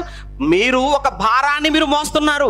ఇంతకీ మీరు మోసే ఆ భారం ఏంటి? మీ కుటుంబ భారం కాదు, అది మీ ఉద్యోగ భారం కాదు, మీ వ్యాపార భారం కాదు, పాప భారం. ఇప్పుడు ఆ పాప భారం పోతే మీరు తేలికైపోతారు. మీరు తేలికైపోతే మీరు నెమ్మది కలుగుతుంది. మీరు పాపములో ఉన్నంత వరకు, పాపం పోనంత వరకు మీ జీవితంలో నెమ్మది, సమాధానం అనేది మీకు కలుగదు. కనుక ఈరోజు నీకు నెమ్మది కావాలా? ఈరోజు నీకు సమాధానం కావాలా? నీకు నెమ్మది, సమాధానం కావాలి అనంటే ఈ ప్రపంచంలో నీకు సమాధానాన్ని ఇవ్వగలిగిన వాడు ఒకే ఒక్కడు, ఆయన యేసుక్రీస్తుల వారు. నువ్వు ఆయన దగ్గరకు వస్తే తప్ప నీకు సమాధానం అనేది నీకు రాదు, కలగదు. అందుకే యేసు ప్రభుల వారు ఆయన పరలోకానికి వెళ్ళే ముందు ఒక మాట చెప్పి వెళ్ళిపడి సిలువకు ముందు, నా శాంతినే నేను మీకు అనుగ్రహించి వెళ్ళుచున్నాను. అది లోకం ఇచ్చినట్టుగా కాదు. లోకంలో దొరికే నెమ్మది, లోకంలో దొరికే శాంతి కొద్ది కాలమే కదా, 60 ఏళ్ళు 70 ఏళ్ళు. కానీ నేను మీకు ఇచ్చే శాంతి 60-70 సంవత్సరాలకు సంబంధించింది కాదు, అనంత కాలానికి సంబంధించినటువంటి శాశ్వతమైనటువంటి శాంతిని, నెమ్మదిని నేను మీకు ఇవ్వడానికి వచ్చాను. అదే మీకు ఇచ్చి వెళ్ళిపోతున్నాను. అంటే యేసు ప్రభుల వారు ఎందుకు వచ్చారు అనే ప్రశ్నకు సమాధానాలండి ఇవన్నీ కూడా. మనమేమనుకున్నాం? ఏమంటే ఎందుకు వచ్చాడంటే మాకు పండగలు లేవు కదండి, మాకు ఒక పండగ ఇచ్చిపోవడానికి వచ్చాడండి మనం అనుకోవటం. ఎందుకు మరి కొత్త బట్టలు వేసుకోవాలన్నా, ఇంటి మీద స్టార్ పెట్టుకోవాలి, డెకరేషన్ చేసుకోవాలన్నా, ఎవరి పిండి వంటలు చేసుకోవాలన్నా, అందరికీ పండుగలు, మరి మాకేది పండుగ? ఇందుకోసమా? ఏంటి చిన్న చిన్న వాటి కోసమా? ఆయన యేసుక్రీస్తుల వారు వచ్చింది తండ్రిని బయలుపరచడానికి వచ్చాడు, 1. 2 పాపులను రక్షించుటకు వచ్చాడు. 3 భూమి మీద మనుషులకు సమాధానాన్ని కలిగించడానికి వచ్చాడు. ఇక 4వ విషయం చెప్పమంటారా? ఆయన విడిపించడానికి వచ్చాడట. ప్రజలను విడిపించుటకు వచ్చాడు. అంటే ప్రజల్ని విడిపించడానికి వచ్చాడంటే అప్పటి వరకు ప్రజలు బంధింపబడ్డారా? అప్పటి వరకు ప్రజలంతా కూడా చెరలో ఉన్నారా? అవును. ఇంతకీ ఏంటండి ఆ చెర? ఏ బానిసత్వంలో, ఏ బందీఖానలో మనుషులంతా కూడా ఉన్నారు, వాళ్ళని బంధించి ఉంచినది ఏంటో ఒకసారి ఆ మాట మనం చూస్తే, ఇందుకోసం వచ్చాడా? ఏంటి ఎందుకోసం అంట? ఒక చూద్దామా? ఏమండి, హెబ్రీయులకు రాసిన పత్రిక 2వ అధ్యాయం, పౌలు గారు హెబ్రీయులకు రాస్తూ 2వ అధ్యాయం 14వ వచనం. హెబ్రీయులకు రాసిన పత్రిక 2వ అధ్యాయం 14వ వచనంలో, కాబట్టి ఆ పిల్లలు రక్త మాంసములు గలవారైనందున ఆ ప్రకారమే మరణము యొక్క బలము గలవానిని, అనగా అపవాదిని మరణము ద్వారా నశింపచేయుటకు జీవితకాలమంతయు మరణ భయము చేత దాస్యమునకు లోబడిన వారిని, ఆ పదం చూడండి, దాస్యమునకు లోబడిన వారిని విడిపించుటకు ఆయన కూడా రక్త మాంసములలో పాలివాడాయను. యేసుప్రభుల వారు ఎందుకు రక్త మాంసాలు ధరించుకోవలసి వచ్చింది? ఎందుకు ఆయన పరలోకాన్ని విడిచిపెట్టవలసి వచ్చింది? ఎందుకు ఆయన శరీరధారిగా ఈ భూమి మీదకు అవతరించవలసి వచ్చింది అని అంటే చెప్తున్నాడు, ఆయన దాస్యము నుంచి విడిపించుటకు అన్నాడు. దాసత్వము నుంచి, బానిసత్వము నుంచి విడిపించటానికి అన్నాడు. ఏంటండి దాసత్వము? ఏంటండి ఆ బానిసత్వం అంటే? ఆ దాసత్వమే పాపం అనే దాసత్వం, పాపం అనే బానిసత్వం. అంటే మనుషులందరూ దేనికి బానిసలుగా బ్రతుకుతున్నారు? మనం అనుకున్నాం ఒకప్పుడు 200 సంవత్సరాల క్రితం, 200 సంవత్సరాలుగా మనం బ్రిటిష్ వారికి బానిసలుగా ఉన్నాం అనుకున్నాం.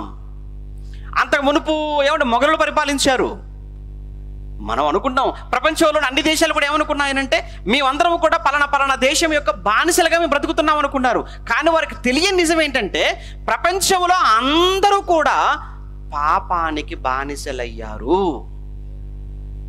అందరూ కూడా పాపానికి దాసులైపోయారు. అందుకే ఎవరండి దాసుడు పాపానికి అంటారా? పాపము చేయు ప్రతివాడు పాపమునకు దాసుడు. యోహాను సువార్త 8వ అధ్యాయం 34వ వచనం అండి. యోహాను సువార్త 8వ అధ్యాయం 34వ వచనం చూడండి ఆ మాట. యోహాను సువార్త 8వ అధ్యాయం 34వ వచనంలో, అందుకు యేసు ప్రభుల వారు పాపము చేయు ప్రతివాడును పాపమునకు దాసుడు. పాపము చేసే ప్రతివాడు పాపమునకు దాసుడు అన్నాడు. ఇప్పుడు అడుగుతున్నాడు, పాపము చేయని మనిషి ఎవరు ప్రపంచంలో? పాపము లేని మనిషి ఎవరు చెప్పండి? అంటే అందరూ పాపం చేశారా? అందరూ పాపం చేశారు, చేస్తూనే ఉన్నారు. అంటే అందరూ పాపము చేసి నేటికి చేస్తూనే ఉన్నారు అని అంటే వారందరూ కూడా పాపానికి బానిసలుగా ఉన్నారు అన్న సంగతి మర్చిపోకూడదు. మరి నువ్వు పాపానికి బానిసవైపోతే, పాపానికి దాసుడు అయిపోతే నిన్ను పాపము నుంచి విడిపించేది ఎవరు? బ్రిటిష్ వారి సంఖ్యల నుంచి విడిపించడానికి ఎందరో మహానుభావులు మనకు స్వతంత్రం కోసం కష్టపడ్డారు, శ్రమపడ్డారు, జైలుకి వెళ్ళారు, ఆఖరికి చంపబడ్డారు. వాళ్ళందరికీ హ్యాట్స్ ఆఫ్. కానీ పాపం అనే బానిసత్వం నుంచి ప్రపంచాన్ని విడిపించడానికి వచ్చిన వాళ్ళు ఎవరు? పాపను శిక్షించుకుంటూ వెళ్ళిపోయారు. నో, విడిపించాలి. ఒక వ్యక్తిలో ఒక రోగం అనేది ఉంది అని అంటే ఒక డాక్టర్గా నువ్వు చేయవలసిన పని ఏంటంటే రోగులను చంపుకుంటూ పోవటం కాదు, రోగాన్ని చంపే పని చేయాలి. అంతేగాని రోగి ఉంది ఏమండి, ఆడొకడు కిమ్ ఉన్నాడు, వాడు ఉత్తర కొరియా వాడు, తెలుసు కదా, కిమ్మే కదా వాడి పేరు, కిమ్మే. కరోనా వచ్చిందట, ఎవడెవడ కరోనా వచ్చిందో చూసేసి పడేయనన్నాడు అంతే. ఇంకా వాడు ఆడిలా ఒకవేళ మన దేశంలో కూడా అలానే అంటే మనం ఉండేవాళ్ళం ఇప్పటికీ. ఆడొక మూర్ఖుడు, వాడు చేతకాని వాడు. మరి నీకు చేతనైతే వైరస్ను చంపాలి కానీ మనిషి చంపడం ఏంటి? అలానే ప్రపంచంలో పాపం అనే వైరస్ ఎవరిలో ఉంది? అందరిలోకి వెళ్ళింది. ఇలా దుష్ట శిక్షణ కూడా అందరిని చంపేయాలి. అది కాదు కదా చేతనయ్య వాడు చేసే పని. చేతనైన వాడు చేసే పని అంటే తెలుసా? ఆ పాపం అనే వైరస్ను మాత్రమే చంపుతాడు. అలా చంపిన వాడే one and only Jesus Christ. అందుకే వచ్చాడు యేసుక్రీస్తుల వారు. దుష్ట శిక్షణ అంటే చంపేయాలా? అలా చంపేస్తూ నువ్వు ఉంటావా అడగడానికి అసలు ఈరోజు నువ్వు ఉంటావా? నువ్వు అంత పవిత్రుడు ఏంటి? ఈ ప్రపంచంలో పాపము లేకుండా, మానవ చరిత్రలో పాపము లేక భూమి మీద బ్రతికినటువంటి ఒకే ఒక వ్యక్తి ఆయన యేసుక్రీస్తుల వారు. నాలో పాపమున్నదని మీలో ఎవడు స్థాపించును అని సవాలు చేసిన వ్యక్తి అండి యేసుక్రీస్తుల వారు. ఎవరైనా అలాంటి సవాల్ చేశారా? ఎవరైనా అలాంటి సవాల్ చేశారా చెప్పండి యేసుప్రభులాగా? ఆయన పవిత్రుడు, నిర్దోషి, నిష్కల్మషుడు. ఆయన పాపులలో చేరక ప్రత్యేకముగా ఉన్నవాడు యేసుక్రీస్తు. ఎందుకంటే ఆయనలో పాపము లేనప్పుడే నీ పాపాన్ని తీయగలడు. డాక్టర్ గారు ఆయనకే కరోనా వైరస్ ఉంది, నీకేం తీస్తాడు ఇప్పుడు?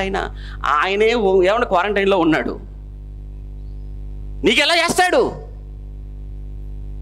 ఏమండి, అర్థం కావడానికి చెప్తున్నాను. ఏమండి, మనం కూడా అప్పుడప్పుడు గోడల మీద మీరు చూడండి, ఎయిడ్స్ రోగుల గురించి మొన్న 1వ తేదీ ఎయిడ్స్ దినోత్సవం చేశారు కదా, ప్రపంచ ఎయిడ్స్ దినోత్సవం అని. అప్పుడప్పుడు గోడల మీద స్లోగన్స్ రాస్తుంటారు, మీకు తెలుసు కదండి. ఏమన్నారు? ఎయిడ్స్ రోగిని ప్రేమించండి, ఎయిడ్స్ను ద్వేషించండి.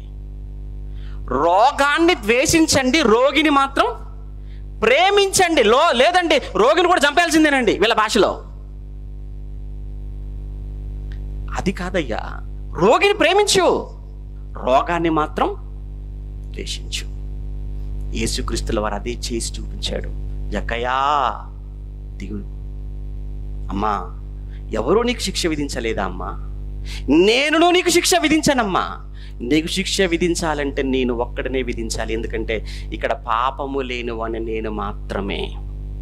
అయినా నేను నీకు శిక్ష విధించానమ్మా, ఇక మరలా పాపము చేయకు అని కౌన్సిలింగ్ అండి ఆవిడకు మార్చేశాడండి ప్రభు.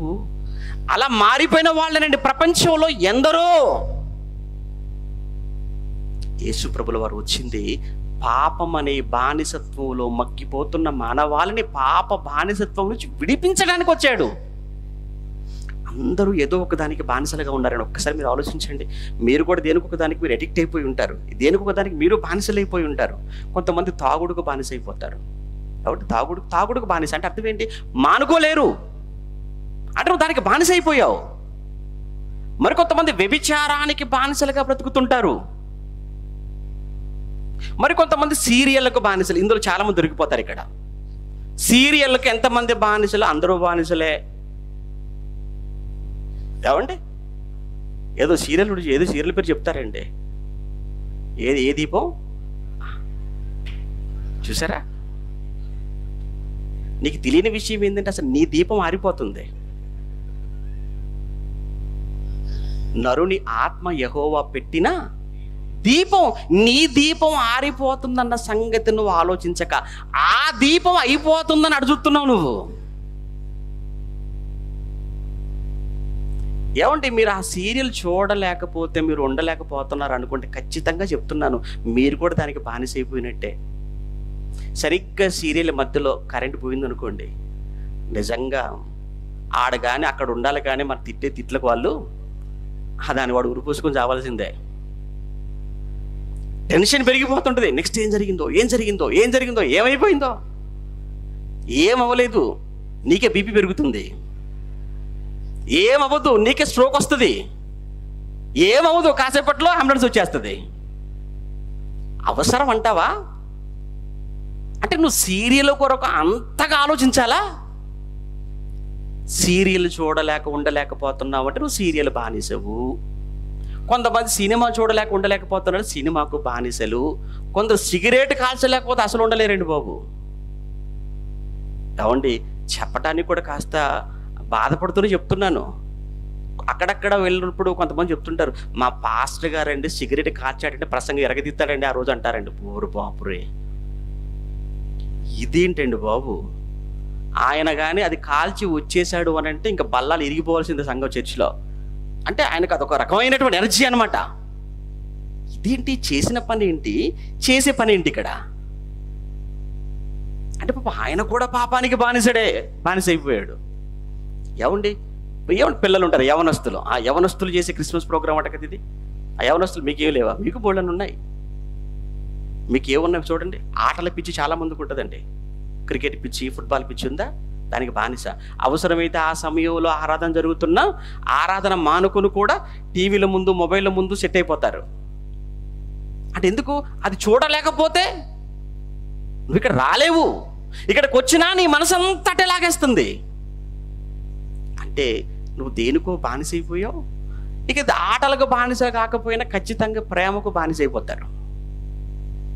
యవనంలో అందరూ ఖచ్చితంగా ప్రేమలో పడ్డవారే, పడతారు కూడా.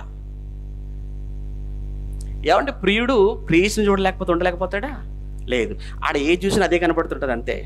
చెప్తాడు, ఇదిగో కళ్ళు తెరిచి నువ్వే కనపడుతున్నావు అమ్మాయి, ఇదిగో కళ్ళు మూసిన నువ్వే కనపడుతున్నావు. అసలు పుస్తకం చదివితే అక్షరాలు కనిపించట్లేదు, నువ్వే కనపడుతున్నావు నాకు ఇక్కడ. అంటే అర్థం ఏంటి? ఈడొక బానిస. ఎవరికి బానిస? ఆ ప్రియురాలకి బానిస. సేమ్ అట్టించి కూడా ఎవే డైలాగులు వస్తుంటాయి, same to you my dear. అంటే ఆవిడ కూడా వీడికి బానిస అయిపోయింది. మొత్తంగా చెప్పాలి అని అంటే అందరూ పాపానికి ఏమైపోయారు? బానిస. మరి ఈ పాపం అనే ఈ బానిసత్వం నుంచి విడుదల లేదా? ఎవరు విడిపించాలి? ఎవరు విడిపిస్తారు? అందుకే వచ్చాడండి యేసు 2000 సంవత్సరాల క్రితం.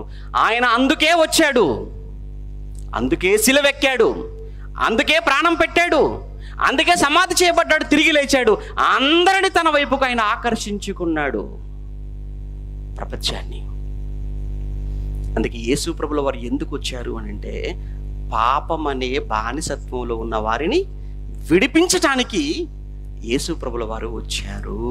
చూసారా, ఎన్ని కారణాలతో వచ్చాడండి, ఎన్ని పనుల మీద వచ్చాడండి యేసు ప్రభుల వారు. అప్పుడు హైదరాబాద్ వెళ్ళారు అని అంటే మనం అనుకుంటాం, మనం వెళ్తున్నాం అంటే ఎలాగో వెళ్తున్నాక 4-5 రకాల పనులు పెట్టుకుని వెళ్ళిపోతాం. ఒక పని కోసం ఏం వెళ్ళొస్తాం, ఇంకేమైనా 4 పనులు ఉంటే చూసుకొని రావచ్చు అనుకుంటాం. అంటే హైదరాబాద్ వెళ్ళి రావడానికి 4-5 పనులు. పరలోకం నుండి ఇక్కడ రావాలంటే, అందులో యేసు ప్రభుల వారు రావాలంటే ఎన్ని పనులు? ఆయన రావాలి అంటే సృష్టికర్త కనుక ఆయన వచ్చినటువంటి కార్యక్రమాలు కొన్ని, అన్ని చెప్పట్లేదు, కొన్ని. అందులో 4 చూసాం. ఇక చివరిది చూసి ముగించేద్దాం లేదు, సమయం అయిపోయింది కదా, మీకు ఆకలిపోతున్నట్టుంది. ఏమన్నా చివరిది ఒకటి చూసి ముగించేసుకుందాం. యేసు ప్రభుల వారు ఎందుకు వచ్చారట? యోహాను భక్తుడు మాట్లాడుతున్నాడు. యోహాను గారు, అపోస్తలుడైన యోహాను గారు 3వ అధ్యాయంలో మొదటి పత్రిక, యోహాను గారు రాసిన మొదటి పత్రిక 3వ అధ్యాయం, యోహాను గారు రాసిన మొదటి పత్రిక 3వ అధ్యాయం 8వ వచనం చూడండి. యోహాను గారు రాసిన మొదటి పత్రిక 3వ అధ్యాయం 8వ వచనంలో, యోహాను గారు రాసిన మొదటి పత్రిక 3వ అధ్యాయం 8వ వచనం, అపవాది మొదటి నుండి పాపము చేయుచున్నాడు. అపవాది మొదటి నుండి పాపము చేయుచున్నాడు కనుక పాపము చేయువాడు అపవాది సంబంధి. అపవాది యొక్క క్రియలను లయపరచుటకే దేవుని కుమారుడు ప్రత్యక్షమయ్యను. ఎంత ఖచ్చితంగా ఉందో చూసారండి బైబిల్లో. ఏమంటే బైబిల్ చదువుకోండి బాగా.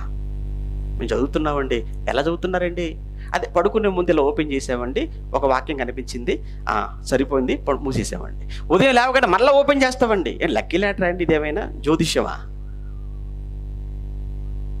అలా చదివితే బైబిల్ అర్థమవుతుందండి? ఒక పద్ధతి ఉందండి, ఒక సిస్టమ్. మ్యాథ్స్లో ఒక ప్రాబ్లం సాల్వ్ చేయాలంటే ఒక ఫార్ములా ఉంటుంది. ఆ ఫార్ములాను బట్టి ఆ ప్రాబ్లం సాల్వ్ అవుతుంది. దానికి ఒక పద్ధతి. బైబిల్ చదువుకోవడానికి, బైబిల్ నేర్చుకోవడానికి కూడా ఒక పద్ధతి ఉంది. ఆ పద్ధతిలో చదువుకుంటేనే కానీ బైబిల్ మనకు అర్థం కాదు. అందుకేనండి బైబిల్ ఎలా చదువుకోవాలి అని ప్రారంభించి ఎన్నో విషయాలు మాట్లాడి బైబిల్ వరల్డ్, ప్రపంచం, బైబిల్ వరల్డ్, బైబిల్ ప్రపంచం అని ఒక యూట్యూబ్ ఛానల్లో కొన్ని వందల ప్రసంగాలు పెట్టేసామండి. మీకు ఆదికాండం మీకు అర్థం కావట్లేదా? మీకు అర్థం కావాలంటే బైబిల్ వరల్డ్ అనే యూట్యూబ్ ఛానల్లో ఆదికాండం అంటే ఏంటి, అసలు 50 అధ్యాయాలు ఎందుకున్నాయి, 50 అధ్యాయాలుగా దాన్ని మనం ఎలా అర్థం చేసుకోవాలి, అసలు ఏముంది దీని వెనకాల, ఎవరు రాశారు, ఎప్పుడు రాశారు, ఎలా చదువుకోవాలి, నిర్గమాకాండం ఏంటి, దాని అర్థం ఏంటి, ఎవరు రాశారు, ఎప్పుడు రాశారు, అందులో ఉన్నటువంటి విషయం ఏంటి, ఇలా 66 పుస్తకాల మొత్తం మాట్లాడి బైబిల్ వరల్డ్ అనే మన యూట్యూబ్ ఛానల్లో ఉందండి. అదే కాదు, మీకు ఏ విషయం కావాలన్నా మీకు అందులో దొరుకుతుందండి. మీరు అప్పుడప్పుడు చూడండి, ఇదేంటంటే ఫుడ్ వరల్డ్ అని పెడతారు. అప్పుడప్పుడు ఫుడ్ వరల్డ్ అంటే అర్థం ఏంటి? తిండి ప్రపంచం అనమాట. అది అంటే మీరు తినడానికి మీకు ఏం కావాలి అన్నీ ఇక్కడ దొరుకుతాయి అనమాట. అది చూసిన తర్వాత నాకు చిరాకు వచ్చేసిందండి. తిండి ప్రపంచమా ఇది? చూసారా దయ్యంగాడు ఎలా మార్చేశాడు? బైబిల్ ప్రపంచాన్ని కాస్త ఎలా మార్చేశాడు వాడు? తిండి ప్రపంచంగా మార్చేశాడు. లేదు, బైబిల్ వరల్డ్ అని పెట్టాలి, అందరినీ కూడా ఇక్కడ బైబిల్ దగ్గరకు తీసుకొని రావాలి. బైబిల్లో ఏ విషయం అర్థం కాలేదు అనడానికి వీలు లేకుండా అన్ని సంగతులు మాట్లాడి చచ్చిపోయే లోపు అందులో పెట్టి చచ్చిపోవాలనుకున్నాను. అంతేనండి, ఏమీ లేదు. నేను ఎలాగో ఉండను, కానీ నా ప్రసంగాలు అందులో ఉండిపోతాయి కదా. ఈ తరమే కాదు కదా, రాబోయే తరం కాదు, తరతరాలు కూడా లేకపోయినా వాళ్ళంతా కూడా మాట్లాడుకోవాలి, వాళ్ళంతా కూడా నేర్చుకోవాలి. వాళ్ళందరూ కూడా బైబిల్ పైన పట్టు కలిగిన వారుగా ఉండాలి. ప్రశ్నించేవాడికి ఎదురుగా ధైర్యంగా నిలబడి సమాధానం చెప్పగలిగినంత గొప్పవారుగా కావాలి అనే ఒక ఆలోచన అండి. ప్రార్థించండి మా కోసం, ఏమీ వద్దు, ప్రార్థించండి చాలు. ఏమన్నాడండి యోహాను గారు రాసిన మొదటి పత్రిక 3వ అధ్యాయంలో? యోహాను గారు రాసిన మొదటి పత్రిక 3వ అధ్యాయంలో ఎందుకు వచ్చాడు యేసుక్రీస్తుల వారు అనంటే, అపవాది మొదటి నుండి పాపము చేయుచున్నాడు కనుక పాపము చేయువాడు అపవాది సంబంధి. అపవాది యొక్క క్రియలను లయపరచుటకే దేవుని కుమారుడు ప్రత్యక్షమయ్యాడు. దేవుని కుమారుడు యేసుక్రీస్తులో ప్రత్యక్షమయ్యాడు. ఎందుకంటే అపవాది యొక్క క్రియలు ఏంటి? వాడి క్రియలు అన్ని పాప క్రియలే. ఏమంటే అపవాది ఏదైనా మంచి పని చేశాడు మీకు తెలుసా అండి? ఎప్పుడైనా అపవాది ఒక మంచి పని చేశాడంటే మీ దగ్గర ఏమైనా ఉందా? లేదు. అపవాది క్రియలు అంటే ఏ క్రియలు వాడివన్నీ? ఆడి అన్నీ కూడా చెడ్డ క్రియలే. ఏమున్నాయండి చెడ్డ క్రియలు అంటారా? కొన్ని ఒక జాబితా చెప్పాడండి. ఏమంటే అపవాది యొక్క క్రియలు ఎలా ఉంటాయో, ఏంటి అపవాది క్రియలో కొన్ని చెప్పాడు యేసుక్రీస్తుల వారు. అవి మీరు చదువుకోండి. చదువుకుంటున్నప్పుడు మీలో కూడా ఖచ్చితంగా ఉంటాయి ఏవో కొన్ని. వాటిని అండర్లైన్ చేసుకోండి, వాటిని తీసేసుకోవడానికి ప్రయత్నం చేయండి. నాకు తెలిసి మీరు అండర్లైన్ చేసుకునేటప్పుడు 1, 2 కాదు, మొత్తానికి అండర్లైన్ చేస్తారు. ఎందుకంటే అన్నీ ఉంటాయి కాబట్టి. ఒకసారి చూస్తారా అవేంటో, ఆ క్రియలు ఏంటో? మార్కు సువార్త, యేసుప్రభు దగ్గరికి వెళ్దాం. మార్కు సువార్త 7వ అధ్యాయం. మార్కు సువార్త 7వ అధ్యాయం 21వ వచనం అండి. మార్కు సువార్త 7వ అధ్యాయం 21వ వచనంలో యేసుప్రభుల వారి మాటేనండి అది. చూద్దాం ఏమండి. మార్కు సువార్త 7వ అధ్యాయం 21వ వచనంలో, లోపలి నుండి అనగా మనుషుల హృదయములో నుండి. ఎక్కడి నుంచి వస్తున్నాయట ఇవన్నీ? మనుషుల హృదయములో నుండి వస్తున్నాయట. హృదయంలో నుంచి వస్తున్నాయట. ఏమండి, హృదయం ఎక్కడుందో అన్న సంగతి తెలియలేదు. ఇంకా ఎక్కడుందని పాడుకుంటున్నారు. బైబిల్ చెప్తుంది, ఒరి పిచ్చోడా, హృదయంలో ఏముందో చెప్తున్నాను విను అంటున్నాడు ఆయన, యేసుప్రభుల వారు. ఏమున్నాయట చూడండి.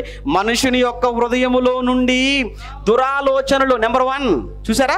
ఏమంటే దురాలోచనలు రాలేదండి, ఎప్పుడు కూడా చెడ్డ ఆలోచన రాలేదు. ఎందుకు రాలేదండి? ఎప్పుడు అవే మంచి ఆలోచనలు ఎప్పుడన్నా వస్తే కదండి. 1, 2 చూడండి. జారత్వములు అంటే తెలుసు కదండి, జారత్వం అంటే తెలుసు కదండి. ఏమండి పెళ్లికి ముందు చేసేదంతా కూడా తప్పుడు పనులంతా కూడా దాన్ని జారత్వం అండి. వివాహం కాని వాళ్ళు చేసేటువంటి వ్యభిచారాన్ని జారత్వం అన్నారు. అంతే తేడా, చిన్న తేడా. పెళ్ళైన వాడు చేస్తే దాన్ని వ్యభిచారం కింద చెప్పాడు. ఏదైనా 2 ఒకటే. చూద్దాం. ఏమంటే జారత్వములను, దొంగతనములను, నరహత్యలను, వ్యభిచారములను, లోభములను, చెడుతనమును, కృత్రిమము, కామ వికారమును, మత్సరం అంటే అసూయ, దేవదూషణ, గర్వం, అహంభావము, అవివేకము వచ్చును. ఈ చెడ్డవన్నీ కూడా ఎక్కడి నుంచి వస్తున్నాయి? లోపల నుండే వస్తున్నాయి. లెక్క పెట్టారా ఎన్ని ఉన్నాయో? మొత్తంగా ఒక 13 ఉంటాయి, సుమారు 13 ఉంటాయి. మీకెన్ని లెక్క పెట్టారా? 13 ఉంటాయి. Very good. ప్రధాన పాపులు అనమాట. ఏమండి ఏంటి ఇవన్నీ ఎక్కడి నుంచి అంటే లోపల నుంచి, హృదయంలో నుంచి. అంటే ఈ క్రియలన్నీ కూడా ఎవరి క్రియలు? అపవాది క్రియలు. ఇవన్నీ హృదయంలో ఉన్నాయి. మరి హృదయంలో ఉన్నటువంటి ఈ క్రియలన్నీ కూడా బయటికి వెళ్ళిపోవాలి అని అంటే ఇక్కడికి రావాల్సిన వారు ఎవరో తెలుసా? యేసు ప్రభు. ఆయన ఇక్కడికి రావాలి. ఆయన మన హృదయంలోనికి వస్తే ఇవన్నీ పోతాయి, అన్నీ బయటికి వెళ్ళిపోతాయి. ఆయన మాత్రం మన హృదయంలో ఉండిపోతాడు. యేసు ప్రభు ఈ లోకానికి వచ్చాడని సంబరం చేసుకుంటాం కదా మనం అంతా. ఈ లోకానికి వచ్చినందుకు అది సంబరం. నీ లోపలికి వస్తే పండుగ అది. యేసు ప్రభుల వారు ఈ లోకానికి వచ్చాడహో అని మనం గట్టిగా ఏకలే చెప్తుంటే, ఈ లోకానికి వచ్చాడు, నువ్వు అరిస్తే ఏంటి, అరవకపోతే ఏంటి? ఆయన ఈ లోకానికి రావడం గొప్ప సంగతి కాదు. ఆయన ఇప్పుడు ఎక్కడికి రావాలి? మనలోనికి రావాలి. ఆయన మనలోనికి రావడానికి ఆయన ఏం చేస్తున్నాడో తెలుసా? ఆయన తలుపు నొద్ద నిలుచుండి తలుపు తడుచున్నాడు. తలుపు తడుతున్నాడు. ప్లీజ్ తీయండి. విషయం ఏంటంటే ఎంత మంచివాడు, సంస్కారం కలిగిన వాడండి మన ప్రభువు. ఆయన డైరెక్ట్గా లోపలికి వచ్చేయచ్చు, రాడు. మనమండి ఎవరింట్లోకైనా మనం వెళ్ళేటప్పుడు డోర్ కొట్టి వెళ్తామా, తీసుకొని వెళ్ళిపోతామా? మర్యాద లేనివాడు, సంస్కారం లేనివాడు అలా వెళ్ళిపోతాడు. ప్రభు ఎంత మంచివాడంటే ఆయన ఎవ్వరి లోపలికి కూడా బలవంతంగా రాడండి. నువ్వు రమ్మంటేనే వస్తాడు, నా తలుపు తీస్తేనే లోపలికి వస్తాడు. అందుకే ఎవడైనను నా స్వరము విని తలుపు తీసిన ఎడల నేను వాడి యొద్దకు వస్తాను అన్నాడండి ప్రభు. ఆయన మన లోపలికి వచ్చాడా? ఇవన్నీ ఏముండవు, అపవాది క్రియలు ఏమీ ఉండవు. కనుక ఈ క్రియలు ఏవి మనలో లేకపోతే మనం ఎంత గొప్పగా మారిపోతామండి, ఎంత మంచిగా మారిపోతాం. ఒక్కసారి మీరు ఆలోచించండి. మనుషులు మహాత్ములుగా, మనుషులు మంచివారుగా, దుష్టులు ధన్యులుగా, చెడ్డవారు మంచివారుగా, పాపులు పరిశుద్ధులుగా మారాలంటే ఒకే ఒక్కటి చేయాలి, యేసును హృదయములోనికి ఆహ్వానించాలి. ఎప్పుడైతే మీరు యేసుని మీ హృదయంలోనికి ఆహ్వానిస్తారో అదే రియల్ క్రిస్మస్, అదే నిజమైన క్రిస్మస్, అదే అసలైనటువంటి క్రిస్మస్ పండుగ అండి. యేసు ప్రభువును మన హృదయంలోనికి ఆహ్వానించినంత వరకు నువ్వు పైన ఎన్ని స్టార్లు పెట్టు ఉపయోగం లేదు. నువ్వు స్టార్ అవ్వాలి. నువ్వు ఎంత డెకరేషన్ చేసుకో ఉపయోగం లేదు. ఆయన నీ లోపల ఉండాలి. ప్లీజ్, కొంచెం ఇబ్బందిగా ఉన్నా నిజం చెప్పాలి. ఎందుకు నన్ను ప్రేమించారు, నన్ను పిలిచారు, అందులో మీరు ఇన్ని గ్రామాలకు సువార్త చేశారు అనంటే ఎంత మంచి మనసు ఉంటే మీరు చేయాలంటే నిజంగా దేవుడి మీద.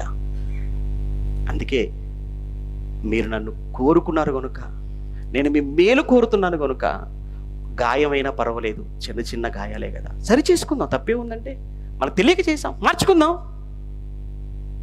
కనుక ఒకటే, యేసుని మన హృదయంలోనికి మనం ఆహ్వానిద్దాం. ఆయన మన హృదయంలోనికి వచ్చిన రోజే మనకు ఆనందం. ఆయన మన హృదయంలోకి వస్తేనే నెమ్మది. ఆయన మన హృదయంలోనికి వస్తేనే ఈ అపవాది క్రియలు ఏమైపోతాయి? లయమైపోతాయి. అందుకే యేసు ప్రభుల వారు 2000 సంవత్సరాల క్రితం ఈ భూమి మీదకి వచ్చాడు. ఎందుకు వచ్చాడు ఒక్కసారి మళ్ళీ జ్ఞాపకం చేసుకుందామా? పరలోకములో ఉన్న కన్న తండ్రిని ఈ సమాజానికి బయలుపరచడానికి వచ్చాడు. పాపను రక్షించడానికి వచ్చాడు. సమాధానాన్ని ఇవ్వడానికి వచ్చాడు. పాపం అనే బానిసత్వంలో ఉన్న వారిని విడిపించడానికి వచ్చాడు. అపవాది యొక్క క్రియలను లయపరచుటకు వచ్చాడు. అది యేసుక్రీస్తు రాకలో ఉన్న పరమార్థం. Thank you. చాలా ఓపికగా ఇప్పటివరకు మీరు విన్నారు. Thank you very much. మీ అందరికీ ధన్యవాదాలు.